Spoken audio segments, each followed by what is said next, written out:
ಬೆಳಗಿನ ಶುಭೋದಯ. ಜೋರ ಬರ್ತಾ ಇರೋ ನಿಮ್ಮ ಕಡೆಯಿಂದ ಶುಭೋದಯ ಅಂತ ಹೇಳಿ. ಶುಭೋದಯ ಸರ್. ವೇದಿಕೆಯ ಮೇಲೆ ಆಸೀನರಾಗಿರ್ತಕ್ಕಂತಹ ಎಲ್ಲ ಗಣ್ಯರೇ, ನನ್ನ ಸಹೋದ್ಯೋಗಿ ಮಿತ್ರರೇ ಹಾಗೂ ನನ್ನ ನೆಚ್ಚಿನ ವಿದ್ಯಾರ್ಥಿನಿಯರೇ, ತಾವೆಲ್ಲರೂ ಕೂಡ ಯಾವ ಕಾರಣಕ್ಕೋಸ್ಕರ ಈ ಒಂದು ಕಾರ್ಯಕ್ರಮಕ್ಕೆ ಸೇರಿದಿರತಕ್ಕಂಥ ಒಂದು ವಿಚಾರ ತಮ್ಮೆಲ್ಲರೂ ಕೂಡ ಗೊತ್ತಿರ್ತಕ್ಕಂಥದ್ದು. ಸೊ ಈ ಒಂದು ಸಂದರ್ಭದಲ್ಲಿ ಒಂದು ಎರಡು ಮಾತುಗಳನ್ನು ಹೇಳಬೇಕು ಅಂತ ನನಗೆ ಅವಕಾಶವನ್ನು ಮಾಡಿಕೊಟ್ಟಿದ್ದಾರೆ. ಸೊ ಹಾಗಾಗಿ ಕಡಿಮೆ ಸಮಯದಲ್ಲಿ ಸಾಕಷ್ಟು ವಿಚಾರವನ್ನು ತಮಗೆ ತಲುಪಿಸ್ಬೇಕು ಅಂತಕ್ಕಂಥ ಉದ್ದೇಶ ನನ್ನದಾಗಿದೆ. ವಿದ್ಯಾರ್ಥಿಗಳೇ, ತಾವೆಲ್ಲರೂ ಕೂಡ ಬಹಳ ಕಷ್ಟಪಟ್ಟು ಕಾಲೇಜಿಗೆ ಬರ್ತಾ ಇದ್ದೀರಾ, ಇಷ್ಟಪಟ್ಟು ಬರ್ತಾ ಇದ್ದೀರಾ. ಆದರೆ ಕೇವಲ ಕಾಲೇಜಿಗೆ ಬಂದರೆ ಮಾತ್ರ ಸಾಕಾಗೋದಿಲ್ಲ. ನೀವೇನೋ ಉದ್ದೇಶ ಇಟ್ಕೊಂಡು ಬಂದಿದ್ದೀರಾ, ಆ ಉದ್ದೇಶ ಈಡೇರಬೇಕು. ಆ ಉದ್ದೇಶ ಈಡೇರಬೇಕು ಅಂತಂದರೆ ಮೊದಲನೇದಾಗಿ ತಮ್ಮಲ್ಲಿ ಶಿಸ್ತು ಅಂತಕ್ಕಂಥದ್ದು ಇರಬೇಕು. ಸಾಕಷ್ಟು ಮಕ್ಕಳುಗಳು ಭಾಳ ಶಿಸ್ತಿನಿಂದ ಇದ್ದಾರೆ, ಕೆಲವರಲ್ಲಿ ಇನ್ನೂ ಸ್ವಲ್ಪ ಬದಲಾವಣೆ ಆಗಬೇಕಾಗಿದೆ. ಸೊ ಹಾಗಾಗಿ ಶಿಸ್ತು ಕೇವಲ ಡ್ರೆಸ್ ಕೋಡ್ನಲ್ಲಿ ಮಾತ್ರ ಇಲ್ಲದೆ ಇದ್ದರೆ ಸಾಕಾಗೋದಿಲ್ಲ, ಓದು ಬರಹದಲ್ಲೂ ಕೂಡ ಇರಬೇಕು. ಹಾಗಾಗಿ ಆ ಒಂದು ನಿಟ್ಟಿನಲ್ಲಿ ತಾವೆಲ್ಲರೂ ಕೂಡ ಶಿಸ್ತಿನಿಂದ ಇರ್ತೀರ ಅಂತಕ್ಕಂತಹ ಒಂದು ನಂಬಿಕೆ ನನಗಿದೆ. ಹಾಗಾಗಿ ಶಿಸ್ತಿನಿಂದ ಇರಬೇಕು ಅಂತಕ್ಕಂಥ ಒಂದು ವಿಚಾರವನ್ನು ಕೂಡ ಇಲ್ಲಿ ಹೇಳ್ತೇನೆ. ಮತ್ತು ಸಮಯದ ಮಹತ್ವ, ನಾವು ಸಮಯಕ್ಕೆ ಬಹಳ ಒಂದು ಮಹತ್ವವನ್ನು ಕೊಡಬೇಕಾಗುತ್ತೆ. ಯಾಕೆಂತಂದರೆ ಮುತ್ತು ಕಳೆದರೆ ಸಿಕ್ಕೀತು, ಮುತ್ತು ಕಳೆದರೆ ಸಿಕ್ಕೀತು, ಹೊತ್ತು ಕಳೆದರೆ ಸಿಕ್ಕುವುದಿಲ್ಲ. ಹೊತ್ತು ಅಂದರೆ ಸಮಯ. ನಾಳೆ ಸಮಯ ಸಿಗ್ಬೋದು ನಮಗೆ, ಆದರೆ ಇವತ್ತು ನಾವೇನು ವ್ಯರ್ಥ ಮಾಡಿದ್ದೀವಿ ಆ ಸಮಯ ಮತ್ತೆ ನಮಗೆ ಸಿಗೋದಿಲ್ಲ. ಆದ್ದರಿಂದ ನಮಗೆ ಏನು ಸಮಯ ಸಿಕ್ಕಿದೆ ಆ ಸಮಯದಲ್ಲಿ ನಾವು ಏನನ್ನ ಪಡ್ಕೊಳ್ಬೇಕಾಗಿದೆ ಆ ಪಡೆದುಕೊಳ್ಳುವಂತಹ ನಿಟ್ಟಿನಲ್ಲಿ ನಾವು ಹೋಗಬೇಕಾಗಿದೆ. ಹಾಗಾಗಿ ಯಾರೂ ಕೂಡ ಸಮಯವನ್ನು ವ್ಯರ್ಥ ಮಾಡಲಿಕ್ಕೆ ಹೋಗಬಾರ್ದು. ತುಂಬ ಜನ ನಮ್ಮ ವಿದ್ಯಾರ್ಥಿಗಳು ಸಮಯವನ್ನು ವ್ಯರ್ಥ ಮಾಡಿಬಿಟ್ಟಿದ್ದಾರೆ. ಕೆಲವರು ಇಷ್ಟು ದಿವಸ ನಾವೇನು ವ್ಯರ್ಥ ಮಾಡಿದ್ದೀವಿ ಅದನ್ನು ಬಿಟ್ಟಾಕಿ, ಆದರೆ ಇನ್ನು ಮುಂದಿನ ಸಮಯ ಏನು ಸಿಗುತ್ತೆ ಆ ಸಮಯವನ್ನು ನೀವು ಯಾವ ಒಂದು ಉದ್ದೇಶಕ್ಕೋಸ್ಕರ ಬಂದಿದ್ದೀರಾ ಆ ಉದ್ದೇಶವನ್ನು ಈಡೇರಿಸ್ಕೊಳ್ಳೋದ್ರಲ್ಲಿ ತಾವೆಲ್ಲರೂ ಕೂಡ ಒಂದು ಶ್ರಮವನ್ನು ಹಾಕಬೇಕಾಗತ್ತೆ. ಹಾಗಾಗಿ ಸಮಯದ ಬಗ್ಗೆ ಒಂದು ಗಮನ ಇಲ್ಲಿ. ಅದು ಕಾಲೇಜಿಗೆ ಬರ್ತಕ್ಕಂಥದ್ದಾಗಿರ್ಬೋದು, ಕಾಲೇಜಿಂದ ಹೋಗೋದಾಗಿರ್ಬೋದು, ಪಾಠ ಕೇಳೋದಾಗಿರ್ಬೋದು, ಓದೋ ವಿಚಾರ ಆಗಿರ್ಬೋದು, ಎಲ್ಲರಲ್ಲೂ ಕೂಡ ನಾವು ಸಮಯಕ್ಕೆ ಬಹಳ ಒಂದು ಪ್ರಮುಖವಾಗಿರ್ತಕ್ಕಂಥ ಒಂದು ಸ್ಥಾನವನ್ನು ಕೊಟ್ಟಿದ್ದೇವೆ. ಖಂಡಿತ ನಮ್ಮ ಬದುಕು ಮುಂದಿನ ದಿನಗಳಲ್ಲಿ ಅದು ಎಲ್ಲೋ ಹೋಗಿ ನಿಲ್ಲುತ್ತೆ ಅಂತಕ್ಕಂಥ ಒಂದು ವಿಚಾರವನ್ನು ಈ ಸಂದರ್ಭದಲ್ಲಿ ಹೇಳಲಿಕ್ಕೆ ಇಷ್ಟಪಡ್ತೇನೆ ವಿದ್ಯಾರ್ಥಿಗಳೇ. ಮತ್ತೆ ನಂಬಿಕೆ ಮತ್ತು ಶ್ರಮ, ನಮ್ಮ ಮೇಲೆ ನಮಗೆ ನಂಬಿಕೆ ಇರಬೇಕು. ನಮ್ಮ ಮೇಲೆ ನಮಗೆ ನಂಬಿಕೆ ಇರಬೇಕು. ನಾನೇನು ಒಂದು ಗುರಿಯನ್ನು ಇಟ್ಕೊಂಡಿದ್ದೀನಿ ಆ ಗುರಿಯನ್ನು ಸಾಧನೆ ಮಾಡೇ ಮಾಡ್ತೀನಿ ಇರ್ತಕ್ಕಂಥ ಒಂದು ನಂಬಿಕೆ ನಮಗೆ ಇರಬೇಕು. ಎಷ್ಟೋ ಜನಕ್ಕೆ ಆ ನಂಬಿಕೆಯನ್ನು ಕಳ್ಕೊಂಡ್ಬಿಡ್ತಕ್ಕವರು. ಮತ್ತೆ ಕೇವಲ ನಂಬಿಕೆ ಇದ್ರೆ ಸಾಕಾಗೋದಿಲ್ಲ, ಶ್ರಮ. ಕಷ್ಟಪಟ್ಟರೆ ಸುಖ ಖಂಡಿತ ಸಿಗುತ್ತೆ. ಕೈ ಕೆಸರಾದರೆ ಬಾಯಿ ಮೊಸರು ಅನ್ನುವಂತಹ ಗಾದೆ ಮಾತಿನಂತೆ ಖಂಡಿತ ನಾವು ಶ್ರಮವನ್ನು ಹಾಕಿದ್ದೇವೆ, ನಮ್ಮ ಬದುಕಿನಲ್ಲಿ ನಾವು ಸುಖದ ದಿನಗಳು ಬಂದೇ ಬರ್ತದೆ ಅಂತಕ್ಕಂಥ ಒಂದು ವಿಚಾರವನ್ನು ಹೇಳಕ್ಕೆ ನಾನು ಇಷ್ಟಪಡ್ತೀನಿ. ಹಾಗಾಗಿ ಶ್ರಮವನ್ನು ಹಾಕಬೇಕು.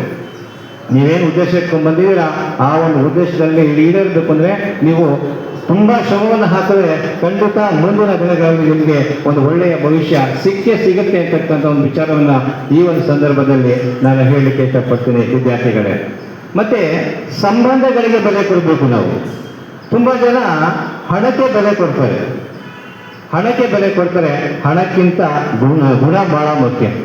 ಮತ್ತೆ ಸಂಬಂಧಗಳಿರಲ್ವಾ, ಆ ಸಂಬಂಧಗಳಿಗೆ ನಾವು ಹಣಕ್ಕಿಂತ ಹೆಚ್ಚಿನ ಒಂದು ಬೆಲೆಯನ್ನು ಕೊಡಬೇಕು.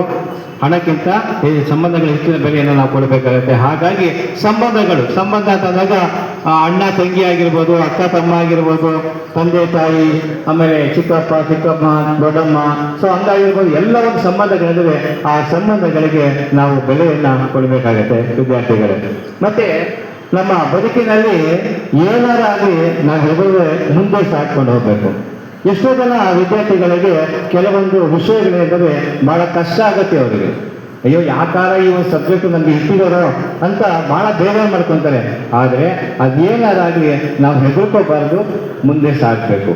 ಅದೇ ಪ್ರಯತ್ನ ಪಡಬೇಕು. ಯಾವ ಒಂದು ವಿಷಯ ನಿಮಗೆ ಕಷ್ಟ ಅಂತ ಇದೆ. ಆ ಒಂದು ವಿಷಯವನ್ನ ಯಾರು ತಿಳ್ಕೊಂಡಿದ್ದಾರೆ ಅವರಿಂದ, ಕೇವಲ ನಮ್ಮ ಹತ್ರ ಮಾತ್ರ ತಿಳ್ಕೊಳ್ಬೇಕು ಅಂತದೇನೇ ಇಲ್ಲ. ನಿಮಗೆ ಏನು ಫ್ರೆಂಡ್ಸ್ ಇದ್ದಾರೆ, ಆ ಒಂದು ಸ್ನೇಹಿತರಿಂದಲೇ ನೀವು ತಿಳ್ಕೊಳ್ಬೋದು. ಸೊ ಅಥವಾ ನಾವುಗಳು ಫ್ರೀ ಇದ್ದಾಗ ನಮ್ಮ ಹತ್ರ ಬಂದು ಕೇಳೋದನ್ನು ಕೂಡ ನಾವು ಹೇಳ್ಕೊಡ್ಲಿಕ್ಕೆ ನಾವು ತಯಾರಿದ್ದೀವಿ. ಹಾಗಾಗಿ ನೀವು ಯಾವುದೇ ಒಂದು ವಿಚಾರದಲ್ಲಿ ಭಯವನ್ನು ಪಟ್ಕೊಳ್ಳದೆ ಮುಂದೆ ಹೋಗ್ಬೇಕಾಗುತ್ತೆ. ಉದಾಹರಣೆಗೆ ಆನೆ ಇದೆಯಲ್ವಾ, ಆನೆ ಹೇಗೋಗುತ್ತಪ್ಪನೆ, ಏನಾಗಲಿ ಮುಂದೆ ಸಾಗಲಿ, ಬಯಸಿದ್ದೆಲ್ಲ ಸಿಗದು ಬಾಳಲಿ ಅನ್ನ ಹಾಗೆ ಆನೆ ತನ್ನ ಮುಂದೆ ಹೋಗ್ತಾ ಇರ್ತದೆ. ಯಾರು ಏನನ್ನ ಅನ್ಕೊಳ್ಳಿ, ಏನನ್ನ ಮಾಡ್ಕೊಳ್ಳಿ. ಹಾಗೆ ನಾವು ಕೂಡ ಹೆದರ್ಕೊಳ್ಳದೆ ನಮ್ಮ ಬದುಕಿನಲ್ಲಿ ನಾವೇನು ಗುರಿಯನ್ನು ಇಟ್ಕೊಂಡಿದ್ದೀವಿ ಆ ಗುರಿಯನ್ನ ಈಡೇರಿಸ್ಕೊಳ್ತಕ್ಕಂಥ ನಿಟ್ಟಿನಲ್ಲಿ ನಾವು ಹೆದರದೆ ಮುಂದೆ ಸಾಗಬೇಕಾಗ್ತದೆ. ಎಲ್ಲದಕ್ಕಿಂತ ಬಹಳ ಪ್ರಮುಖವಾಗಿ ತಂದೆ ತಾಯಿಗಳಿಗೆ, ಗುರುಗಳಿಗೆ, ಹಿರಿಯರಿಗೆ ನಾವೇನು ಕೊಡಬೇಕು? ಗೌರವ ಕೊಡಬೇಕು. ಯಾಕೆಂದರೆ ನಮ್ಮ ಓದಿಗಿಂತ ಮೊದಲನೇದಾಗಿ ಇವ್ರಿಗೆ ಗೌರವ ಕೊಡಬೇಕು. ಯಾಕೆ ಇವರಿಂದ ನಮ್ಮ ಓದು ಸಿಕ್ಕಿರ್ತಕ್ಕಂಥದ್ದು, ನಮಗೆ ಬದುಕು ಸಿಕ್ಕಿರ್ತಕ್ಕಂಥದ್ದು. ಒಂದು ಕಡೆ ಜನಪದ ಕವಿ ಹೇಳ್ತಾರೆ, ಕುಂಗೋರ ಉದಾದರ ಕುಂಗೋರ ಉದಾದರ ಮುರಿದಾರ ಮಾಡಿಸಬಹುದು, ಮಾಡದೆ ಸತ್ತಾರ ತರಬಹುದು, ಮಾಡದೆ ಸತ್ತಾರ ತರಬಹುದು, ಹಡೆದಂತ ತಂದೆ ತಾಯಲ್ಲಿ ಸಿಕ್ಕಾರ, ತಂದೆ ತಾಯಲ್ಲಿ ಸಿಕ್ಕಾರ. ನಮ್ಮನ್ನು ಹಡೆದಿರ್ತಕ್ಕಂಥ ತಂದೆ ತಾಯಿಗಳು ಮಾರುಕಟ್ಟೆಯಲ್ಲಿ ಸಿಗುವಂತಹ ವಸ್ತುಗಳಲ್ಲ. ಸೊ ಹಾಗಾಗಿ ಆ ತಂದೆ ತಾಯಿಗಳು ನಮ್ಮ ಒಂದು ಬದುಕನ್ನು ರೂಪಿಸೋದಕ್ಕೋಸ್ಕರ ಎಷ್ಟೆಲ್ಲ ಕಷ್ಟಪಟ್ಟಿರ್ತಾರೆ ಇರ್ತಕ್ಕಂಥ ಒಂದು ವಿಚಾರವನ್ನ ನಾವೆಲ್ಲರೂ ಪ್ರತಿಯೊಬ್ಬರನ್ನು ಕೂಡ ಅರ್ಥ ಮಾಡ್ಕೊಳ್ಬೇಕಾಗಿದೆ. ಯಾಕೆ ಈ ಮಾತು ಹೇಳ್ತಿದ್ರೆ, ಇವತ್ತಿನ ದಿನದಲ್ಲಿ ಬಹಳಷ್ಟು ಜನ ಹೆಣ್ಮಕ್ಳು ಏನಿದ್ದಾರೆ, ಬಹಳಷ್ಟು ಜನ ಗಂಡು ಮಕ್ಕಳು ಏನಿದ್ದಾರೆ, ಅವರಿಗೆ ತಂದೆ ತಾಯಿಗಳ ಮೇಲೆ ಒಂದು ಪ್ರೀತಿ ವಿಶ್ವಾಸ ಅಂತಕ್ಕಂಥ ಹೊರಟು ಹೋಗ್ತಾ ಇದೆ. ಅವರಿಗೆ ಗೌರವ ಕೊಡ್ತಾ ಇಲ್ಲ, ಗುರುಗಳಿಗೆ ಗೌರವ ಕೊಡ್ತಾ ಇಲ್ಲ. ಸೊ ಹಾಗಾಗಿ ಅವರಿಂದ ನಮ್ಮ ಬದುಕು ಸರಿಯಾಗಿದೆ ಅಂತಕ್ಕಂಥದ್ದನ್ನು ನಾವು ಅರ್ಥ ಮಾಡಿಕೊಂಡು ಅವ್ರು ಇರೋವರೆಗೂ ಕೂಡ ಅವರನ್ನು ಚೆನ್ನಾಗಿ ನೋಡಿಕೊಳ್ಳುವಂತಹ ಒಂದು ಜವಾಬ್ದಾರಿಯನ್ನು ನಾವು ವಹಿಸ್ಕೊಳ್ಬೇಕಾಗಿದೆ. ಯಾಕೆಂದರೆ ನಮ್ಮ ಕೈಲಿ ಕೆಲಸ ಮಾಡೋಕ್ಕೆ ಸಾಧ್ಯವಾಗದೇ ಇರ್ತದ ಸಂದರ್ಭದಲ್ಲಿ ಅವರು ನಮ್ಮ ಬದುಕನ್ನು ರೂಪಿಸಿದ್ದಾರೆ, ಅವರು ನಮ್ಮ ಜೀವನವನ್ನು ನೋಡ್ಕೊಂಡಿದ್ದಾರೆ. ಹಾಗಾಗಿ ಅವರಿಗೆ ಗೌರವವನ್ನು ಕೊಡುವಂಥ ಕೆಲಸ, ವಯಸ್ಸಾದ ಒಂದು ಸಂದರ್ಭದಲ್ಲಿ ಅವರನ್ನು ಚೆನ್ನಾಗಿ ನೋಡಿಕೊಳ್ಳುವಂತಹ ಒಂದು ಕೆಲಸವನ್ನು ನಾವು ನೀವೆಲ್ಲರೂ ಕೂಡ ಮಾಡಬೇಕಾಗಿದೆ. ಆದ್ದರಿಂದ ತಂದೆ ತಾಯಿಗಳ ಮೇಲೆ, ಗುರುಗಳ ಮೇಲೆ, ಹಿರಿಯರ ಮೇಲೆ ನಿಮಗೆ ಇರಬೇಕು ಏನು ಗೌರವ ಇರಲಿ.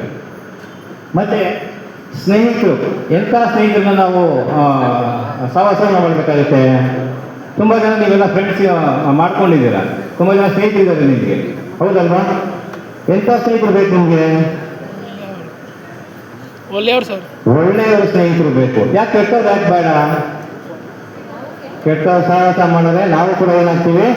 ಕೆಟ್ಟು ಹೋಗ್ತೀವಿ. ನಾವು ಹೇಗೆ ಏನಾದ್ರು ಒಂದು ವಸ್ತುವನ್ನು ತಗೊಳ್ಬೇಕು ಅಂದರೆ ಚೆನ್ನಾಗಿರೋ ವಸ್ತುವನ್ನೇ ಆಯ್ಕೆ ಮಾಡ್ಕೊಳ್ತೀವಿ.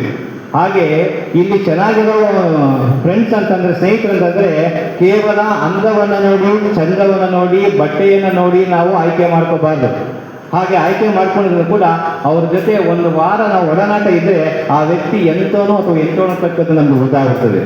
ಅವ್ರು ಕೆಟ್ಟವರು ತಕ್ಕಂಥ ಒಂದು ವಿಚಾರ ಗೊತ್ತಾಗ್ತಾ ಇದ್ದಾಗೆ ನಾವು ದೂರ ಹೋಗ್ಬಿಡ್ಬೇಕು. ಯಾಕೆಂದರೆ ದುಷ್ಟರು ಕಂಡ್ರೆ ದೂರ ಇರಬೇಕು ಅಂತ ದೊಡ್ಡವರು ಹೇಳಿದ್ದಾರೆ.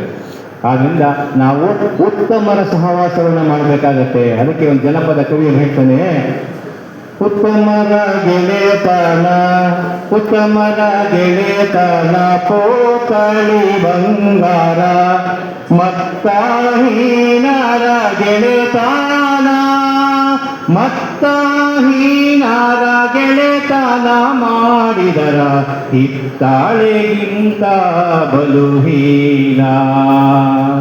ಹಾಗಾಗಿ ನಮ್ಮ ಬದುಕು ಚೆನ್ನಾಗಿರಬೇಕು ಅಂದರೆ, ಚಿನ್ನದಂತಹ ಬದುಕು ನಮಗಿರಬೇಕು ಅಂದರೆ ನಾವು ಒಳ್ಳೆಯವರ ಸ್ನೇಹವನ್ನು ಮಾಡ್ಕೊಳ್ಬೇಕಾಗತ್ತೆ ವಿದ್ಯಾರ್ಥಿಗಳೇ. ಹಾಗಾಗಿ ಇವಾಗ ನೀವು ಎಂಥ ಸ್ನೇಹಿತರನ್ನ ಆಯ್ಕೆ ಮಾಡ್ಕೊಂಡ್ರೆ ನನಗೆ ಗೊತ್ತಿಲ್ಲ, ಅಕಸ್ಮಾತ್ ಏನಾದರೂ ಅವ್ರು ಕೆಟ್ಟವರು ತಕ್ಕಂಥ ಒಂದು ವಿಚಾರ ಗೊತ್ತಾದರೆ ಅವರನ್ನು ಸರಿ ದಾರಿಗೆ ತರಲಿಕ್ಕೆ ಪ್ರಯತ್ನ ಪಡಿ. ಹಾಗೊಂದು ವೇಳೆ ಅವ್ರು ಬರಲಿಲ್ಲ ಅಂದರೆ ನೀವೇ ಸರಿ ದಾರಿಗೆ ಹೊರಟೋಗ್ತೀವಿ. ಮತ್ತು ನಮ್ಮ ನಡೆ ನುಡಿ ಪ್ರಮಾಣಬದ್ಧವಾಗಿರಬೇಕು. ನಡೆ ನುಡಿ ಆಚಾರ ವಿಚಾರ ಎಲ್ಲದೂ ಕೂಡ ಸರಿಯಾದ ರೀತಿಯಲ್ಲಿ ಇರಬೇಕು. ಅದಕ್ಕೆ ಬಸವಣ್ಣವರು ಒಂದು ಕಡೆ ಹೇಳ್ತಾರೆ, ನಮ್ಮ ನುಡಿ ಹೇಗಿರಬೇಕು ಅನ್ನುವಂತಹ ಒಂದು ವಿಚಾರವನ್ನು. ನುಡಿದರೆ ಮುತ್ತಿನ ಹಾರದಂತಿರಬೇಕು, ನುಡಿದರೆ ಮುತ್ತಿನ ಹಾರದಂತಿರಬೇಕು, ನುಡಿದರೆ ಸ್ಫಟಿಕದ ಶಲಾಕೆಯಂತಿರಬೇಕು, ನುಡಿದರೆ ಲಿಂಗವೂ ಮೆಚ್ಚಿ. ಅಂದರೆ ಶಿವಲಿಂಗ ಬೇರೆ ಅಲ್ಲ, ಶಿವ ಬೇರೆ ಅಲ್ಲ. ಶಿವನು ಕೂಡ ಮೆಚ್ಕೊಳ್ಬೇಕು. ಏನಂತ? ನೀನು ಹೇಳ್ತಕ್ಕಂಥ ಮಾತು ಸರಿಯಾಗಿದೆ. ಒಂದು ವೇಳೆ ನುಡಿಯೊಳಗೆ ಆಡಿ ನಡೆಯದೇ ಇದ್ದರೆ ಕೂಡಲ ಸಂಗಮ ದೇವ ಎಂತು ಒಲಿವಲಯ್ಯ. ಅಂದರೆ ಆ ಭಗವಂತ ಮೆಚ್ಕೊಳ್ಳೋದಿಲ್ಲ, ಜನ ಮೆಚ್ಕೊಳ್ಳೋದ್ರ ಪರವಾಗಿಲ್ಲ, ಆ ದೇವರಿಗೆ ಮೆಚ್ಚುಗೆ ಆಗಬೇಕು. ಆ ರೀತಿಯಲ್ಲಿ ನಮ್ಮ ನಡೆ ನುಡಿ ಆಚಾರ ವಿಚಾರ ಎಲ್ಲನೂ ಕೂಡ ಇರಬೇಕು ಅಂತಕ್ಕಂಥ ಒಂದು ವಿಚಾರವನ್ನು ತಮಗೆ ಈ ಒಂದು ಸಂದರ್ಭದಲ್ಲಿ ಹೇಳಲಿಕ್ಕೆ ಇಷ್ಟಪಡ್ತೀನಿ. ಮತ್ತು ಆತ್ಮವಿಶ್ವಾಸ ಇರಬೇಕು. ಪ್ರತಿಯೊಬ್ಬರಿಗೂ ಕೂಡ ಈ ಆತ್ಮವಿಶ್ವಾಸ ಅಂತಕ್ಕಂಥದ್ದು ನಿಮ್ಮಲ್ಲಿ ಬಂದಿದ್ದರೆ ಖಂಡಿತ ನೀವೇನು ಗುರಿ ಇಟ್ಕೊಂಡು ಕಾಲೇಜಿಗೆ ಬಂದಿದ್ದೀರಾ, ಅದು ಎಷ್ಟೇ ಕಷ್ಟ ಆಗಿರಲಿ ಆ ಗುರಿಯನ್ನು ಈಡೇರಿಸ್ಕೊಳ್ತಕ್ಕಂಥ ಕೆಲಸ ನಿಮ್ಮಿಂದ ಆಗೇ ಆಗತ್ತೆ. ಆದ್ದರಿಂದ ಯಾವುದೇ ಕಾರಣಕ್ಕೂ ಕೂಡ ಇಟ್ಟ ಹೆಜ್ಜೆಯನ್ನು ಹಿಂದಕ್ಕೆ ಇಡದೆ ಅದು ಏನಾದಾಗಲಿ ಮುಂದೆ ಹೋಗುವಂತಹ ಒಂದು ಪ್ರಯತ್ನವನ್ನು ನೀವೆಲ್ಲರೂ ಕೂಡ ಮಾಡಿ ಅಂತ ಹೇಳ್ತಾ, ಈ ಒಂದು ಸಂದರ್ಭದಲ್ಲಿ ಒಂದೆರಡು ಮಾತುಗಳನ್ನು ಮಾತನಾಡಲಿಕ್ಕೆ ನಮ್ಮ ಕಾಲೇಜಿನ ಆಡಳಿತ ಮಂಡಳಿಯವರು, ನಮ್ಮ ಕಾಲೇಜಿನ ಪ್ರಾಂಶುಪಾಲರು ತಾವೆಲ್ಲರೂ ಕೂಡ ಒಂದು ಅವಕಾಶವನ್ನು ಮಾಡಿಕೊಟ್ಟಿದ್ದಕ್ಕೆ ತಮಗೆಲ್ಲರೂ ಕೂಡ ವಂದಿಸಿ ನನ್ನ ಈ ಎಲ್ಲ ಮಾತುಗಳನ್ನು ಮುಗಿಸ್ತಾ ಇದ್ದೀನಿ. ಜೈ ಹಿಂದ್, ಜೈ ಕರ್ನಾಟಕ.